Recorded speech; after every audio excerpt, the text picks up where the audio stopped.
Before we start the video, hit that subscribe button to support Battleground Stories, and let me know in the comments where you're watching from. They say the desert holds secrets. I am here to tell you that some secrets should never be revealed. My name no longer matters. The moment I returned to Israeli soil, it burned along with my old identity.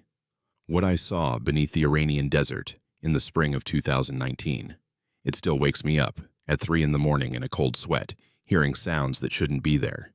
You're probably wondering what could possibly scare a trained Mossad agent, someone who has lived through hell and returned, who has seen things that would destroy most people.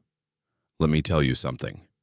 Training prepares you for human threats, weapons, torture. It does not prepare you for those who live in the dark, forgotten corners of this world. And if you think you know where this story is going, believe me, you don't. They say, the desert keeps secrets. I'm here to tell you that some secrets should never be uncovered. My name doesn't matter anymore. It was burned along with my old identity the moment I crossed back into Israeli territory. But what I saw beneath the Iranian desert in the spring of 2019, that still wakes me up at 3 in the morning, drenched in cold sweat, hearing sounds that shouldn't exist. You're probably wondering what could terrify a trained Mossad operative, someone who's been through hell and back, who's seen things that would break most people. Let me tell you something. Training prepares you for human threats, for weapons, for torture. It doesn't prepare you for what lives in the dark, forgotten places of this world. And if you think you know where this story is going, trust me, you don't. It started 6 months before the operation, in a windowless briefing room somewhere in Tel Aviv. My commanding officer, a man we'll call Major Davidoff, slid a manila envelope across the metal table. Inside were satellite images, dozens of them, all showing the same patch of desert about 40 kilometers southwest of Natanz. Nothing remarkable at first glance, just sand, rocks, and the occasional scraggly vegetation clinging to life. What am I looking at? I asked, studying the images more carefully. Davidoff leaned forward, his weathered face betraying something I'd never seen in him before. Uncertainty, maybe even fear. Look at the thermal signatures from the past 3 years. Tell me what you see. I spread the images chronologically. Then I saw it. A heat bloom, deep underground, pulsing like a heartbeat. It appeared sporadically, sometimes twice a week, sometimes going dark for months. But it was there, and it was growing. Underground facility, I said. Nuclear, chemical weapons. That's what we thought initially. Davidoff pulled out another file, this one marked with the highest security classification. We've had assets in the region for 18 months, 3 different teams. They've all reported the same thing. Strange activity around that location, trucks arriving at night carrying equipment we can't identify. Personnel in hazmat suits. And here's the interesting part. Geological surveys show there shouldn't be anything there. No caves, no underground structures. Just solid bedrock. I felt a prickle run down my spine. Shouldn't be anything there? Correct. Yet we have 17 confirmed sightings of individuals entering and exiting what appears to be a concealed entrance. None of those individuals have been seen leaving during daylight hours. He paused, choosing his words carefully. Agent Rosen, we need you to infiltrate that facility and determine what the Iranians are building. Standard reconnaissance protocol. Get in, document everything, get out. Standard. Right. Nothing about this felt standard, and the way Davidoff avoided eye contact told me he knew it too.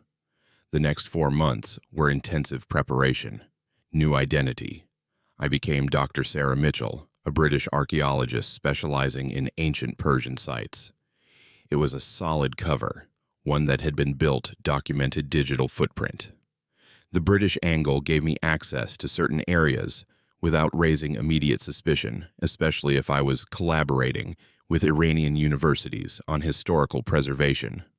My partner on this mission was a man I'll call Agent Katz, ex-military, fluent in Farsi and Arabic, with the kind of face that blended into any Middle Eastern crowd we'd worked together twice before, once in Lebanon, once in Syria.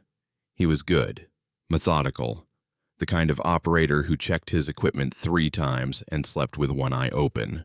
If I was going into hell, I wanted him watching my back. We flew into Tehran separately, spent a week establishing our covers, making the right connections, attending the right functions. I gave a well-received lecture at Tehran University on Achaemenid burial practices. Katz posed as my local fixer and translator. We played our roles perfectly. The real operation began on a Tuesday night, moonless and unseasonably cool for April. We drove a rented Land Cruiser out of the city, heading southwest on increasingly deteriorating roads until we were bouncing across hard-packed desert, no GPS, too risky. We navigated by stars and compass, using landmarks we'd memorized from dozens of satellite passes. 2 kilometers out, Katz said, his voice steady but quiet. He was checking his weapon for the 3rd time, a nervous habit that actually made me feel better. Nervous operators stay alive. I killed the headlights and slowed to a crawl, using night vision goggles to navigate the desert landscape was otherworldly in the green, phosphorescent glow, rocks casting sharp shadows, the occasional fox darting between dunes. Then I saw it. A shape that didn't belong, too geometric, too precise. We stopped 500 meters away and approached on foot, moving low and fast between cover. The structure was partially buried, most of it submerged beneath the sand. What was visible looked like a concrete bunker from the Soviet era, reinforced walls, a single steel door that had been painted to match the surrounding rock. But it was the door that made my blood run cold. It was open, not just unlocked, standing completely open, as if inviting us inside. A faint light spilled from within, flickering and inconsistent like firelight, but wrong somehow. Too blue, too cold. Katz pressed close to my ear. This feels like a trap. Everything about this is wrong, I whispered back. But we didn't come all this way to turn around. We approached the entrance in textbook formation, weapons up, scanning for threats. The door itself was massive, easily 2 feet thick, covered in warning signs in Farsi that made my skin crawl even before I translated them. Authorized personnel only, biological hazard. No entry without level 5 clearance. But someone had spray painted over these warnings in what looked like desperate, hurried strokes. The words, also in Farsi, simply said, "They're awake. God forgive us." "Rosen," Katz breathed. "We need to call this in, now." Part of me agreed. Every instinct screamed to retreat, to radio Tel Aviv, to let someone else handle whatever nightmare waited below. But the other part, the part that had been trained to complete the mission no matter what, knew we had to see this through. Intel. This sensitive couldn't wait for backup that would take days to arrive. We go in, I decided. 30 minutes. We document everything and extract. If we're not back at the vehicle in 45 minutes, you know the protocol. We activated our helmet cameras and stepped through the entrance. The temperature dropped immediately, unnaturally. My breath misted in the air despite the warm desert night outside. The corridor head descended at a steep angle, the walls changing from poured concrete to something else, stone that looked ancient, covered in markings that definitely weren't modern Persian. "Are those cuneiform?" Katz whispered, running his gloved hand along the inscriptions. I studied them, my archaeological cover suddenly feeling less like a costume and more like a premonition. Akkadian, I think, but the dialect is wrong, too old. These symbols predate anything that should exist in this region by at least 1,000 years. The corridor twisted downward in a spiral, the cold blue light growing stronger as we descended. I counted our steps out of habit. 347 steps down, taking us at least 50 meters below ground level. Impossible depth for a structure that supposedly didn't exist. Then the corridor opened into a cavern, and my mind struggled to process what I was seeing. The space was enormous, easily the size of an aircraft hangar, carved from solid rock with precision that no ancient civilization should have possessed. but it was what filled the cavern that stopped us in our tracks. Dozens of glass cylinders, each one roughly the size of a phone booth, arranged in perfect concentric circles around a central platform. And inside each cylinder, "Oh God," Katz whispered. "Oh my God." They looked human at first glance, floating in some kind of viscous amber fluid, connected to tubes and wires that snaked into the floor. But as we moved closer, the differences became horrifyingly clear. Their proportions were wrong, limbs too long, joints bending at impossible angles. Their faces were almost right, but the eyes were too large, completely black, and their mouths were filled with rows of needle-thin teeth. And they were moving. Not much, just slight twitches, the occasional flutter of elongated fingers. But they were alive, or something close to it, suspended in some kind of stasis, but aware. I could feel them watching us, tracking our movement through those terrible black eyes. "Rosen, what the hell is this?" Katz's voice was shaking now, all professional composure gone. "What the hell did we just find?" Before I could answer, lights blazed throughout the cavern. Emergency lighting, harsh and white, illuminating every corner of the nightmare we'd stumbled into. And with the light came sound, alarms wailing, hydraulic systems engaging, and beneath it all, a sound that I still hear in my nightmares. Screaming coming from the cylinders, a chorus of inhuman voices, all crying out in unison. "They know we're here," I said, grabbing Katz's arm. "We need to move, now." We ran back toward the entrance corridor, but halfway up, we heard it.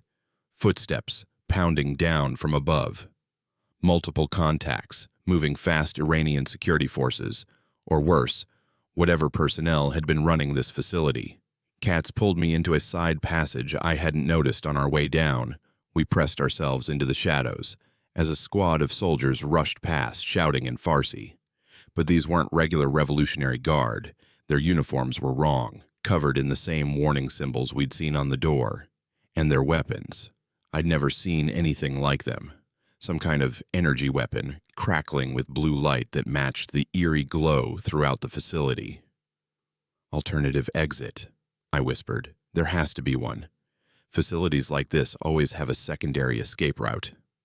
We moved deeper into the side passage, following a trail of dried blood on the floor that suggested someone else had used this route recently.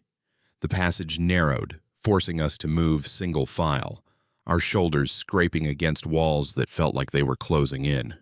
That's when we heard it, behind us, a sound like metal scraping against stone, but rhythmic, deliberate. Something was following us in the darkness.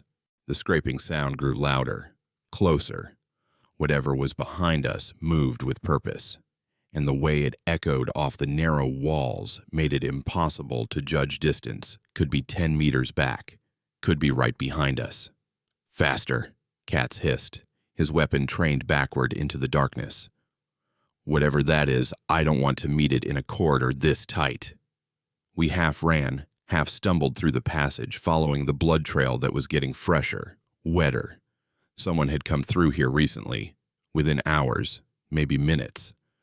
The blood was still tacky, not fully dried. And there was a lot of it, smeared along the walls as if whoever had been bleeding had used them for support.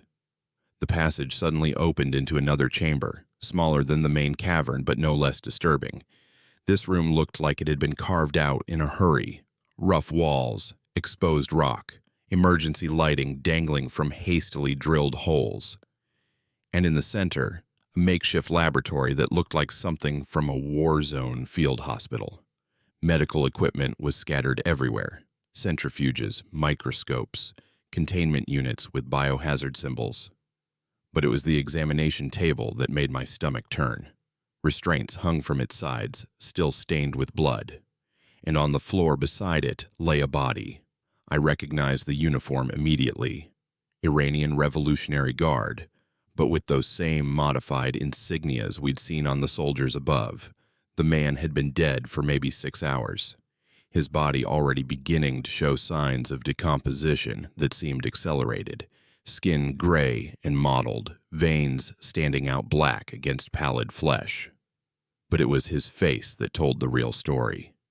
His expression was frozen in absolute terror, mouth open in a silent scream, eyes bulging, and his neck. There were marks there, puncture wounds arranged in a pattern that matched nothing human. They were experimenting on their own people, I said, photographing everything with my helmet camera. This was the evidence we needed, proof of whatever nightmare program Iran was running. This facility isn't just housing those things, they're studying them, maybe trying to replicate them. Katz was examining a computer terminal that was still running, its screen casting a sickly green glow across his face. Rosen, you need to see this. I moved to his side, and he pulled up file after file. Documents in Farsi, some in English, others in languages I didn't recognize. But the images, those needed no translation. Test subjects, human volunteers at first, then prisoners, then children. All of them undergoing some kind of genetic modification process, their DNA being spliced with material extracted from the creatures in the cylinders. This program is called Rebirth Protocol. Katz translated, his voice hollow. They've been running it for 12 years, started as a weapons program, trying to create enhanced soldiers. But something went wrong about 4 years ago. The subjects started changing too much, becoming more like the original specimens than human. They couldn't control it. A file labeled Containment Breach, Level 7, caught my eye. I opened it, and my blood ran cold. Security footage from 2 weeks ago showed those glass cylinders we'd seen, except half of them were shattered, their occupants gone. And in the footage, you could see them moving through the facility, hunting the personnel with terrifying efficiency. That's why the main entrance was open, I realized. This facility is compromised. They evacuated everyone they could, sealed the main sections, but some of those things are still down here.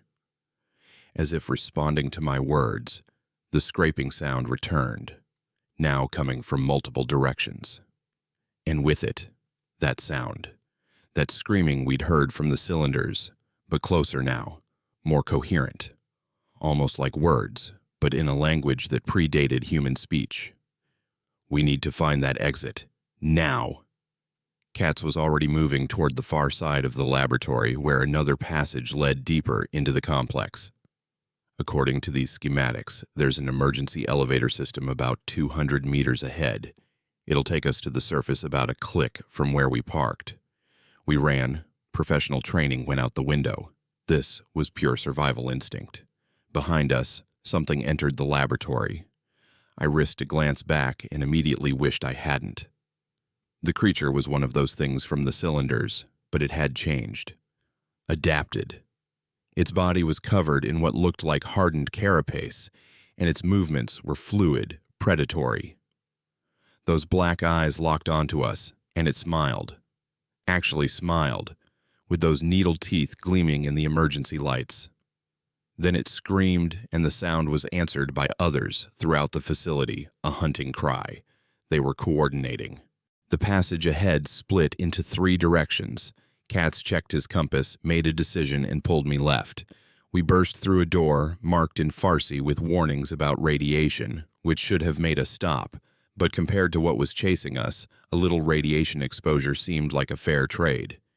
This section of the facility was older, much older. The walls here weren't concrete.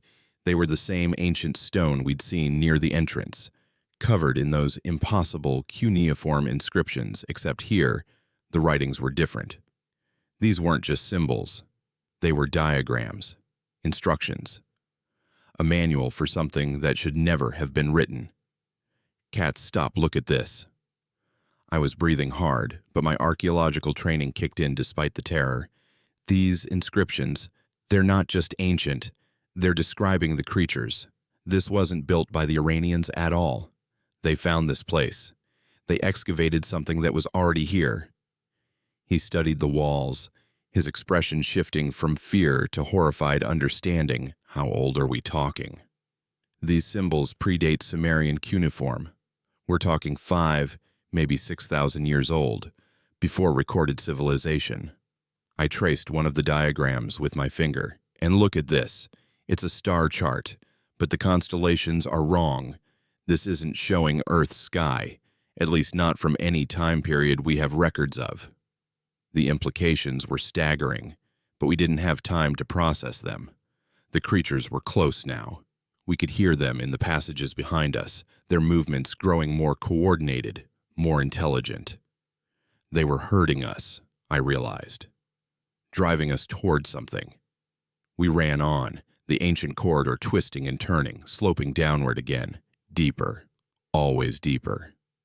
And then we found it, the elevator Katz had seen on the schematics, except it wasn't an elevator in any conventional sense. It was a vertical shaft carved into the rock, with a platform suspended in the center by cables that looked like they were made from some kind of biological material, thick, pulsing, almost alive.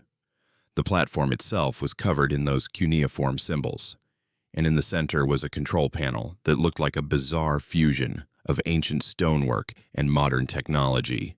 "Tell me you know how to work this thing," I said, as the creature's screams grew louder behind us. Katz was already examining the controls, his hands moving frantically. "It's powered by something I've never seen before. Not electricity, not hydraulics. There's some kind of..." He stopped, staring at a readout on the panel. "Rosen, this shaft goes down another 300 meters. There are 7 more levels below us. I don't care if it goes to hell itself. Just get it moving up." He slammed his palm against what looked like an activation rune, and the platform shuddered to life. The biological cables tightened, and we began to rise, slowly at first, then gaining speed. Below us, the creatures emerged into the shaft, looking up at our ascending platform with those terrible black eyes. But they didn't try to follow. They just watched, as if they knew something we didn't. That's when I noticed it. The walls of the shaft as we rose past them. They weren't empty. Every 10 meters or so, there were alcoves carved into the rock, and in each alcove was another one of those glass cylinders, hundreds of them, thousands, stretching down into the darkness below and up toward the surface above, and they were all empty. Every single one had been shattered from the inside. "Oh God," Katz whispered, seeing what I was seeing. This wasn't a containment breach. This was a hatching. The platform reached the top of the shaft, grinding to a halt at a small chamber that opened onto the desert surface through a camouflaged hatch.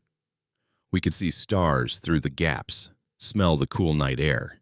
Freedom was meters away, but blocking our path was a figure in an Iranian military uniform, not modified, just standard Revolutionary Guard. He was young, couldn't have been more than 25, and he was holding an AK-47 trained directly at us. His hands were shaking so badly the weapon's muzzle danced in circles. "Don't move," he shouted in Farsi, tears streaming down his face. "Please, just don't move. I don't want to shoot you, but I will. I have to. You can't leave. No one can leave. If word gets out about what's down there..." His voice broke. "My family lives in Tehran. My little sister just started university. If this spreads, if those things reach the cities..." Katz raised his hand slowly. "We're intelligence officers. Israeli. We can help contain this. We have resources." "You don't understand." The soldier was sobbing now. "They're already out. The first ones escaped 6 days ago. They're in the cities now, hiding, breeding. We've had reports of disappearances, attacks. The government is covering it up, calling them isolated incidents. But I've seen the footage. I've seen what they do to people." I kept my voice calm, soothing. "Then help us get this information out. Let us warn people. Let us..." The soldier never got to respond. Something dropped from the ceiling behind him, one of the creatures moving with impossible speed. It wrapped those elongated limbs around him, and his scream was cut short with a wet, tearing sound that I'll never forget. Katz and I didn't hesitate. We rushed past the dying soldier, through the hatch, and into the blessed openness of the desert night. Behind us, that terrible screaming followed, multiple voices now, and they were spreading out across the sand. We ran toward where we'd left the Land Cruiser, our lungs burning, legs pumping. I could hear them behind us. Not close, but not far enough either. They were playing with us, I realized. These creatures were intelligent enough to hunt strategically, to let fear exhaust us before moving in for the kill. The Land Cruiser appeared in the darkness ahead. Cats reached it first, yanking the door open and diving for the driver's seat while I covered our rear, my weapon raised even though I knew bullets would be useless against these things. The engine roared to life, and I jumped into the passenger seat. Cats floored the accelerator and we rocketed across the desert, rocks, and sand spraying behind us. In the rearview mirror, I could see them, at least a dozen creatures pursuing us with inhuman speed. But they were falling behind, unable to match our vehicle's velocity. We drove for an hour, not speaking, not daring to believe we'd actually escaped. Cats kept checking the mirrors obsessively. I kept reviewing the footage from my helmet camera, making sure everything had recorded properly. This evidence had to reach Tel Aviv. The world needed to know what was happening beneath the Iranian desert. Finally, we reached the safe house, a small apartment in a village 20 kilometers outside Natanz. We'd been driving in a massive arc, avoiding main roads, using our training to ensure we weren't followed. As we climbed the stairs to the second-floor apartment, every shadow made me flinch. Every sound made Katz's hand drift toward his weapon in his side. We immediately initiated the secure satellite uplink. It would take 20 minutes to establish a connection strong enough to transmit our video files, 20 minutes that felt like 20 hours. "We made it," Katz said, but he didn't sound convinced.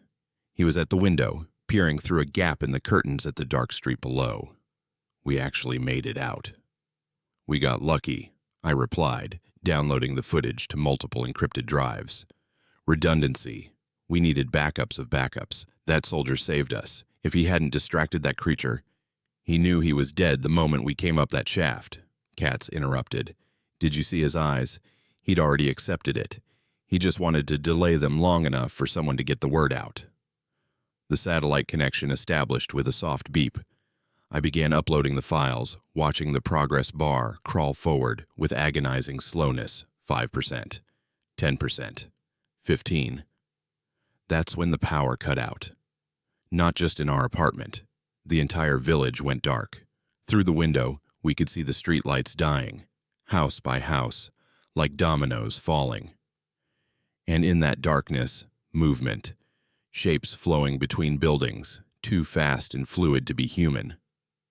"They followed us," I whispered, the realization hitting like a physical blow. They tracked us somehow. Katz was already moving, grabbing our emergency packs, checking his weapon. The satellite uplink was still running on battery backup. The upload was at 47%. We needed to buy it more time. "Rosen," Katz said quietly, pressing a pistol into my hand. "When that upload hits 100%, you take the backup drives and run. Don't wait for me. Don't look back. Just run." "We're not splitting up. That's not the protocol." He grabbed my shoulders, forcing me to meet his eyes. "Forget protocol. This is bigger than us now. That footage is the only evidence. If we both die here, if those drives are destroyed, then the world won't know until it's too late. Promise me."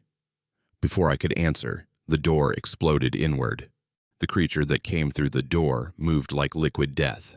It was one of the larger ones, nearly 3 meters tall when it straightened to its full height, its carapace gleaming in the emergency light from our satellite equipment. But what froze me wasn't its size. It was the intelligence in those black eyes. This wasn't an animal hunting prey. This was a thinking being, calculating, assessing. Katz opened fire immediately. 3-round bursts aimed at center mass. The bullets struck home, but they might as well have been hitting tank armor. The creature flinched slightly, more from surprise than pain. Then it moved. I've never seen anything alive move that fast. One moment it was in the doorway. The next it had crossed the room and grabbed Katz by the throat, lifting him off his feet like he weighed nothing. His weapon clattered to the floor, and I heard bone crack. "Uploads at 63%, I screamed, firing my own weapon at the creature's head. The shots hit. I'm a trained operative. I don't miss at 3 meters, but they only succeeded in making it turn its attention toward me. It dropped cats in a heap, and advanced. I kept firing until my magazine was empty, then grabbed the satellite terminal, still uploading 71%, and ran for the window behind me. I heard cats groan, still alive, still fighting. "Cats, move!" I shouted. But even as the words left my mouth, I saw more of them pouring through the door. 5, 6, 7 creatures, all converging on the apartment. We were out of time. I went through the window without thinking, glass shattering around me as I crashed onto the metal fire escape outside. The satellite terminal was still clutched to my chest, 80%, the progress bar climbing with agonizing slowness. Below me, the village street was chaos. Villagers were running, screaming, some trying to start their cars, while others fled on foot. And everywhere, the creatures were hunting. But they weren't killing everyone. That's what made it worse. They were selective, taking some people and ignoring others, as if following some criteria only they understood. A woman ran past carrying a child, and 2 creatures simply watched her go. But a man trying to start his car, they descended on him with savage efficiency. The fire escape shook. One of them was climbing up from below, moving with that impossible speed. I looked up. Another was descending from the roof. I was trapped. The upload hit 93%. I made a decision that I'll question for the rest of my life. I pulled the encrypted drives from the terminal, stuffed them in my jacket, and threw the terminal itself at the creature climbing from below. It caught the device with one elongated hand, crushing it like paper. But by then, I was already moving, jumping across the narrow alley to the adjacent building's roof. I landed badly, my ankle rolling, pain shooting up my leg. 93%. The upload hadn't finished. Tel Aviv would get most of the footage, but not all the most crucial parts. The lower levels, the scope of the infestation, that was still on these drives. I limped across rooftops, the creatures pursuing but maintaining distance. They were still hurting me, I realized, driving me toward something. But what? The answer came when I reached the edge of the village. Parked on the main road, blocking all exits, were Iranian military vehicles, not Revolutionary Guard. These were regular army, with heavy weapons and armored personnel carriers. And, between me and them, standing in perfect formation, were at least 20 of the creatures they'd coordinated with the Iranian military. The creatures were intelligent enough to negotiate, to form alliances. The implications were staggering. If they could work with humans, if they could integrate into society. A spotlight snapped on, blinding me. A voice called out in Farsi through a megaphone, but it wasn't demanding surrender. It was pleading. "Please, we know you're Mossad. We know you have evidence. Give us the drives, and we'll let you live. We'll even help you leave the country." I stayed silent, weighing my options. They were lying. They had to be. The moment I handed over those drives, I was dead. But why were they so desperate? If the creatures were already loose, already spreading, what difference would evidence make? Unless, oh God, unless the international community didn't know yet. Unless Iran was containing the outbreak, managing it, trying to cover it up before it became a global crisis. And my footage, my evidence, would force them to admit what they'd unleashed. "You don't understand," the voice continued. And now I could hear the desperation in it. If other countries find out, if they know what we discovered, they'll want it too. This technology, these creatures, every nation will try to weaponize them. You think this is bad? Wait until China gets hold of this, until Russia starts their own program, until your own country decides to dig beneath their own deserts. A chill ran through me. He was right. The moment this got out, it would start an arms race. Not for nuclear weapons or bioweapons, but for something far worse. Ancient technology that could modify humans, create super soldiers, unleash creatures that couldn't be killed by conventional means. One of the creatures near me made a sound. Not quite speech, but close. It tilted its head, those black eyes studying me with what almost looked like curiosity. Then it did something that made my blood run cold. It spoke. The words were broken, accented strangely, but unmistakably English. Give, memory, device, we, negotiate. You can talk, I whispered. You're not just animals. You're ancient, it finished, the word coming easier now, as if it was remembering how to form human speech. We slept. They woke us, changed us, mixed. Our blood with theirs. Now we understand. Now we remember. Remember what? The creature moved closer, and I noticed something I'd missed before. Beneath the carapace, beneath the terrible transformation, there were still hints of humanity. A tattoo on one elongated arm, a wedding ring fused into the hardened flesh of one finger. These weren't separate species. They were the test subjects, the prisoners and volunteers who'd undergone the rebirth protocol, humans who'd been transformed into something that was neither human nor fully the ancient creatures we remember. Our orders, it said. Before. Transformation. Serve Iran. Protect. Secrets. But also, we remember before sleep. Remember stars. Remember home. It pointed upward toward the sky. Not Earth. Weeds came long ago, crashed, slept, waited. The pieces fell into place with horrifying clarity. The ancient facility wasn't built by humans at all. It was a ship, or a prison, or maybe both. These creatures, the originals in those cylinders, they were extraterrestrial, and they'd been buried beneath the desert for thousands of years, waiting. When the Iranians excavated the site, when they started their genetic experiments, they'd done more than create super soldiers. They'd awakened something that had been dormant since before human civilization began. The others, I asked, the ones who escaped into the cities, what are they doing? Breeding, the creature said simply, spreading. Soon, too many to stop. Soon, all humanity will change, evolve. It paused, struggling with the words. Or serve.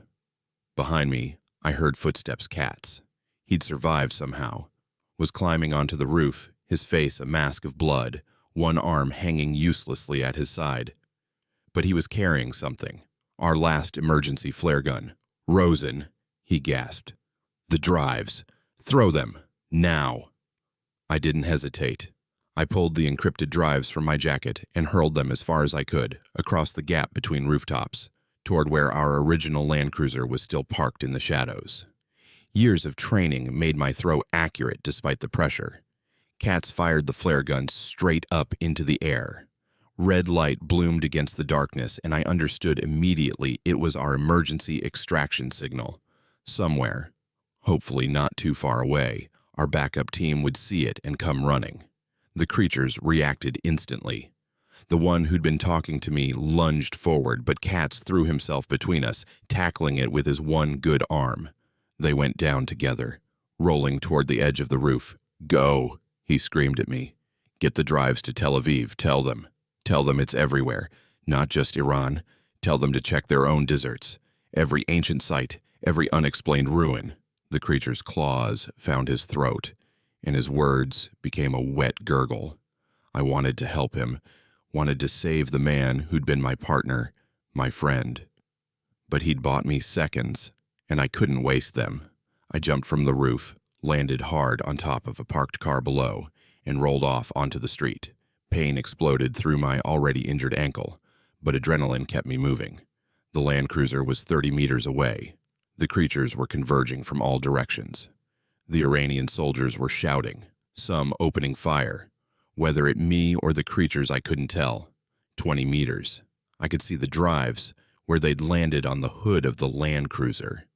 My fingers closed around them. just as something grabbed my leg and yanked me backward. I hit the ground hard. The wind knocked from my lungs and found myself staring up at one of the creatures, but this one was different. Smaller, less transformed. And its eyes, they weren't completely black. There was still brown there, still hints of humanity. It looked down at me, and I saw its expression twist into something like anguish. "I'm sorry," it whispered in perfect Farsi. "I used to be a scientist. I volunteered for the program.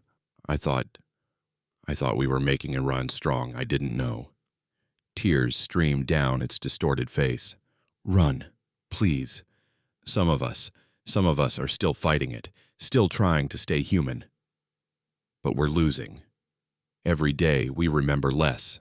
Every day we become more like them." It released my leg and turned to face the other creatures, placing itself between them and me. "Run." I ran. The extraction team hit the village 3 minutes later. A black helicopter dropping from the sky like the hand of God.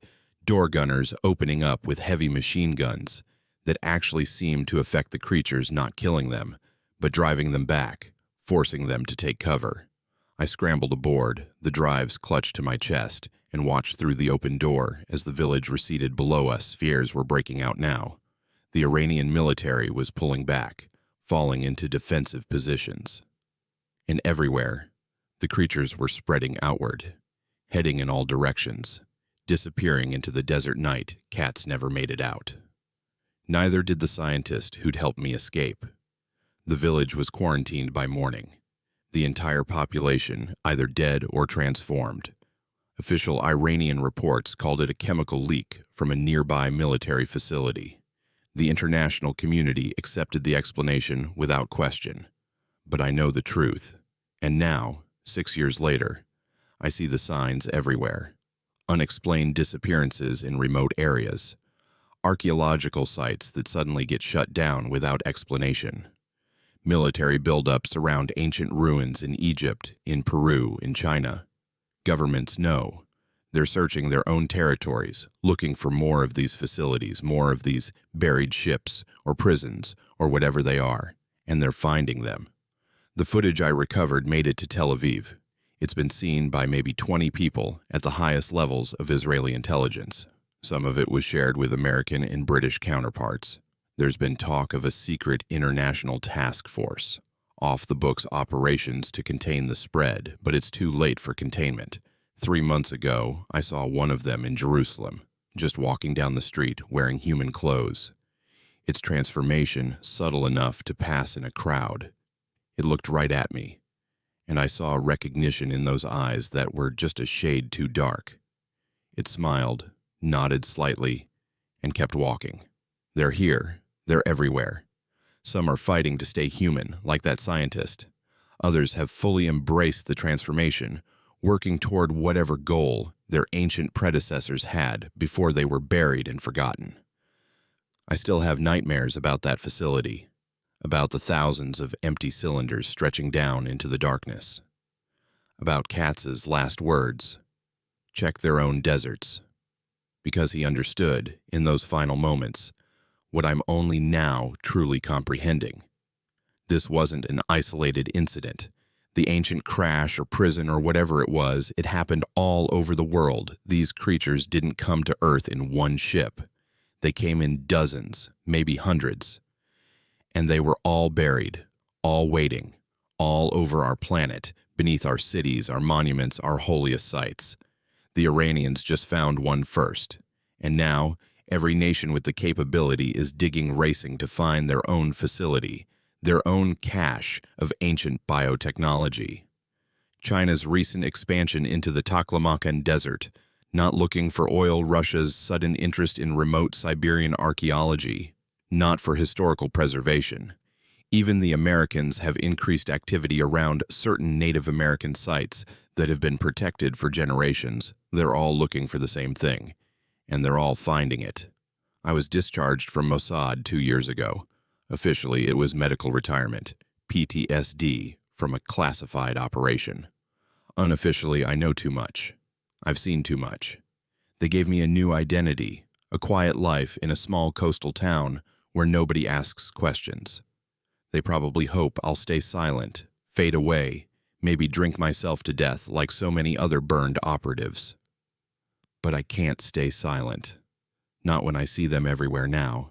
Not when I realize that the creatures aren't the real threat. We are. Humanity's desperate scramble to weaponize what we don't understand. Our inability to leave ancient secrets buried where they belong. That Iranian scientist who helped me escape said he was fighting to stay human. I think about him often, about how long he could maintain that fight. Days? Weeks? The transformation is gradual but inevitable, they said. Eventually, the human part gets overwritten by something older, something that remembers stars we've never named, and purposes we can't fathom. Sometimes, I wonder if I'm transforming too. If whatever I breathed in that facility, whatever I was exposed to, is working its way through my system.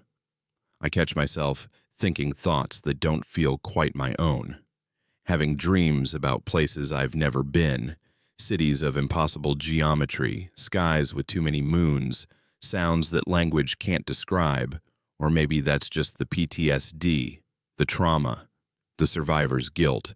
I tell myself it's just trauma, but late at night when I look in the mirror, I swear my eyes are just a shade darker than they used to be.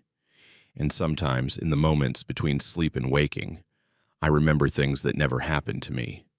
Memories that predate human civilization, memories of the journey, the crash, the long sleep beneath the sand, memories of waiting.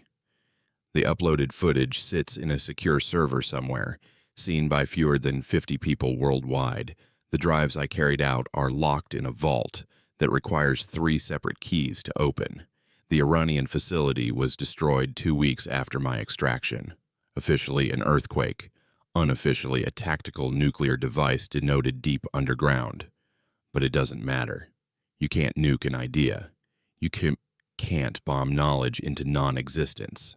And you definitely can't contain something that's already loose in every major city on Earth. So I'm telling you this story, not as a warning, it's too late for warnings, but as a witness. Someone needs to document what happened, what's happening, what's going to happen when you walk down your street tomorrow. Look at the people around you, really look at them. Notice if their movements are just slightly too fluid, if their eyes reflect light at the wrong angle, if they pause just a moment too long when they look at you, as if remembering how to mimic human behavior. They're here. In Tehran, in Tel Aviv, in New York, in London, in Beijing, everywhere. Some are aware of what they're becoming. Others are in denial. Some are fighting it. Others are embracing it. And the governments? They're not trying to stop it anymore. They're trying to control it, to direct it, to turn it into an advantage over their rivals. Katz was right. Every country wants this technology, and they're all getting it. I was a Mossad agent sent into Iran to uncover a weapons program. What I found was evidence of humanity's next evolution, or extinction. I can't tell which yet. But I know this. Whatever those creatures were before they were human, whatever purpose they served in their ancient civilization among stars we can't see, that purpose is waking up, remembering itself, and it's using our own species as a vehicle for its return. The desert keeps secrets, I said at the beginning of this story, but some secrets refuse to stay buried. And now that they're awake, now that they're spreading, now that every government on Earth is digging for their own cache of ancient nightmares, God help us all. Because what follows me out of that desert isn't just memories. It's the certain knowledge that in a generation, maybe 2, humanity as we know it won't exist anymore, will be something else. Something that remembers both human civilization and the civilization that came before. The one that traveled between stars and seeded planets with biological weapons designed to transform indigenous species into useful forms. We weren't the first intelligent species on Earth, and we won't be the last. We're just the next phase of an experiment that began thousands of years ago, when something crashed in our deserts and slept beneath the sand, waiting for us to become advanced enough to find it. waiting for us to wake it up, waiting to come home. What haunts Agent Rosen isn't just what she saw beneath the Iranian desert. It's the realization that humanity stumbled upon something that was always meant to be found. The creatures weren't buried by accident. They were planted. And now that we've activated them, their ancient purpose continues regardless of our understanding or consent. The transformation has begun. The question is not if it will spread, but how long before nobody remembers what it means to be human.